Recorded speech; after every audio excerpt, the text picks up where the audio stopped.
গিরিশ ঘোষ একবার ঠাকুরের কাছে আধ্যাত্মিক জীবন সংক্রান্ত কিছু উপদেশ চেয়েছিলেন।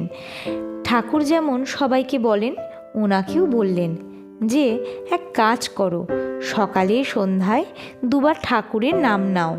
এবার গিরিশ ঘোষ হচ্ছে এমন একজন লোক যার নিয়মকানুন বিশেষ পছন্দ নয়, আর উনি জানতেন ওনার জীবন এত ব্যস্ত এবং এত বর্ণময় যে ওনার পক্ষে কথা রাখা সম্ভব হবে কি না উনি নিজেই নিশ্চিত নন। উনি খুব পার্টিকুলার মানুষ ছিলেন, কথা দিলে কথা রাখতেনই। উনি ঠাকুরকে বললেন, দেখুন আমি বলতে পারছি না পারবো কি না, অন্য কিছু বলুন। তখন ঠাকুর বললেন, আচ্ছা তুমি তো রোজ খাওয়া দাওয়া করো, তো খাওয়া দাওয়ার সময় একবার ঠাকুরের নাম নিও। গিরিশ অ্যাডামেন্ট, পারবো না। তখন ঠাকুর বললেন, তাহলে তোমার সব ভার আমাকে দাও, আমাকে বকলমে দাও, আমি সব করে দেব। গিরিশ ঘোষ বললেন, বেশ তাই হবে, তোমায় বকলমে দিলাম, যা হয় করো।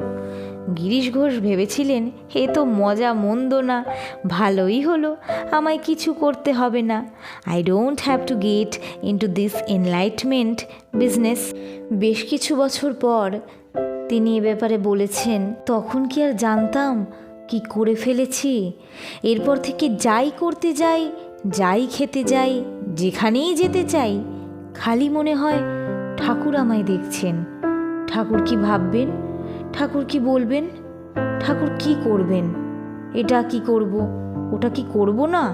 আমার সমস্ত ব্যবহার, সমস্ত আচরণ পাল্টে ফেলতে বাধ্য হলাম। খালি মনে হতো উনি আমার ভেতরটা দেখতে পাচ্ছেন, অন্যায় কিছু করলেই ধরে ফেলবেন। আমাকে আমার বিবেকের কাছে পরিষ্কার থাকতে উনি বাধ্য করলেন। Now think of it, it was the most intense kind of spiritual practice. স্বামী সর্বপ্রিয়ানন্দ। আলোর সন্ধানে, গল্পে গল্পে তত্ত্বকথা। ভিডিওটি ভালো লাগলে লাইক কমেন্ট করে জানাবেন, শেয়ার করবেন সকলের সাথে। ধন্যবাদ।